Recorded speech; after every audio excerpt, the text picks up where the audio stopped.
In this video, we're going to talk about the 5 reasons of why ADHD is not just a dopamine problem. I'm Dr. LeGrand, and I have ADHD and dyslexia, and this is something that we constantly are thinking about as far as it's always a dopamine problem, that we have low levels of dopamine. While working with people with ADHD, it is not always the case. So let's go over 5 reasons of why. So the very first one has to do with the gut-brain axis. Now, if you haven't heard about the gut-brain axis, it has a lot to do with having the gut and the brain interconnected constantly, and especially where the research has found is through our gut bacteria. Now, when it comes to the gut bacteria, whenever that is changed, whether it's good or bad gut bacteria, depending on the foods that we do eat, they have found through research it does actually impact our mental health in a lot of ways, whether that has to do with ADHD, depression, anxiety. They have found that by having more good replenished good bacteria can make a big difference, especially with our mental health.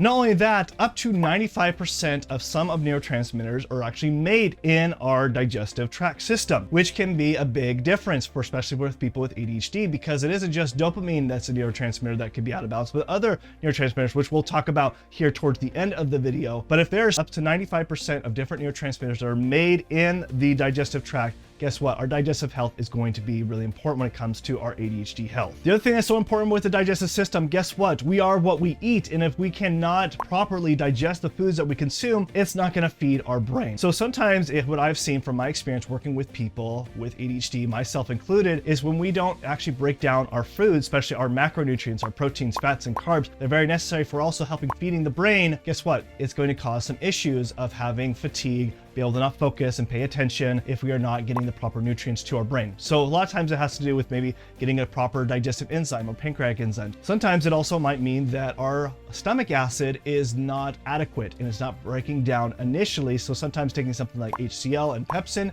can help break down our foods. It just depends on your case, but this is really important when it comes to actually feeding our brain and helping with our ADHD symptom. The second reason of why ADHD is not just a dopamine problem has to do with our blood sugar. So if we look at our pancreas does help release certain hormones such as insulin and also glucagon, which has a lot to do with regulating our blood sugar levels. Now, why is that important with ADHD? That is something that is amongst a big debate as far as where it does cause hyperactivity. That's not what I'm talking about. I'm talking about just having stabilized blood sugar. Now, why is it important to have stabilized blood sugar? Well, having stabilized blood sugar has a lot to do with our energy, our mood, and also even it can impact our focus. If we have blood sugar levels are constantly throughout the day going up and down, guess where our focus and energy happens? Yes, it will go up and down, up and down. And this is a common problem with people with ADHD is our blood sugar levels can be up and down all over the place because how many foods have sugar in them. And so therefore over time we become insulin resistant, which also will mess up with our blood sugar levels. Now, how do we actually combat this? Well, a lot of things has to do with, of course, the foods that we do eat. That's the biggest thing. Now, things such as like berberine can really help with also regulating our blood sugar levels. That is a natural way of using it. But another thing that you could also be looking at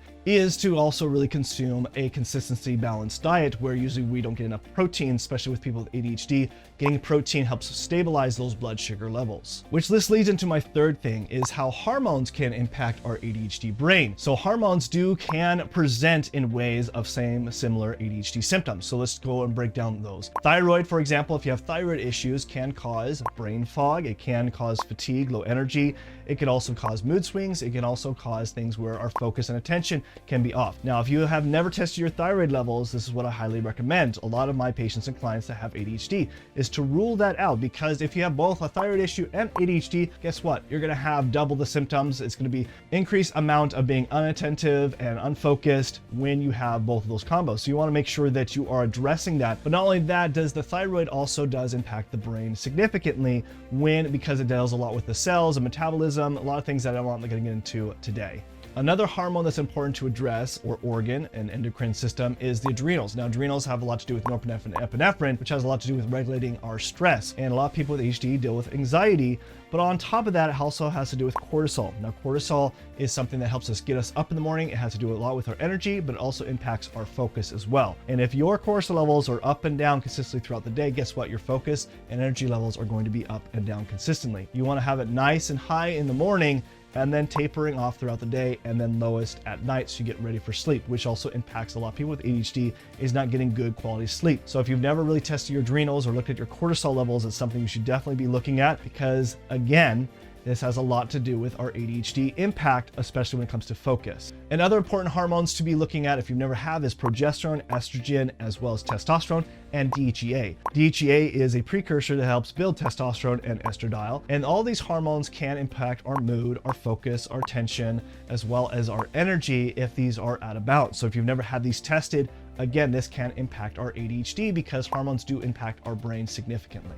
The fourth reason of why ADHD is not just a dopamine problem has to do with our minerals that tend to be very deficient with people with ADHD, minerals and nutrients. And the ones I'm talking about that I see significantly, and we've seen this in research with people with ADHD, is magnesium, zinc, B vitamins, as well as iron. Now, if you are low and deficient on any of these, guess what? It is going to impact your brain because our brain relies on a lot of these different types of minerals, but also our overall health as well, because these types of minerals help with the different building and breaking down and processing different neurotransmitters such as like dopamine. And if you are out of balance with those, it isn't necessarily a dopamine problem, but it could be also a mineral or different vitamin or nutrient deficiency. So if you've never had those tested, I would significantly have those tested to see if you need to be supplementing something like that.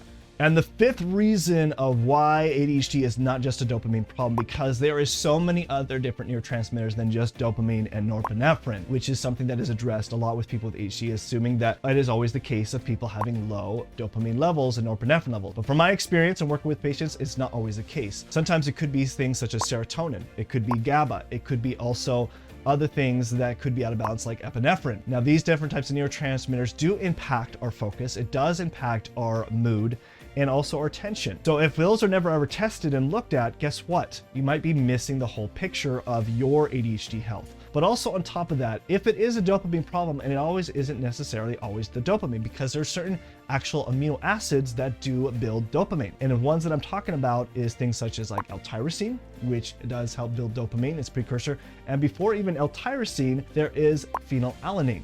Now, phenylalanine is also an amino acid that helps build L-tyrosine. It is more of an essential type of amino acid, and it's something that I see significantly an issue with people with ADHD that tend to be deficient in that, especially within their diet. So if that is something in your case where you are deficient in that, that's something you should definitely be checking out and not just assuming that it is just a dopamine problem. But more importantly, because if it isn't just a dopamine problem, guess what? Maybe you're taking medications that are only addressing a dopamine, and that can be a problem as well. So you should watch this video right here where I talk about the truth about ADHD medications. And I dive in depth about ADHD medications, what it's doing to your brain, and if it's something you should really be considering about it, and what the truth is about ADHD medications. So watch this video right here. I'll see you in that video. Thanks. Bye.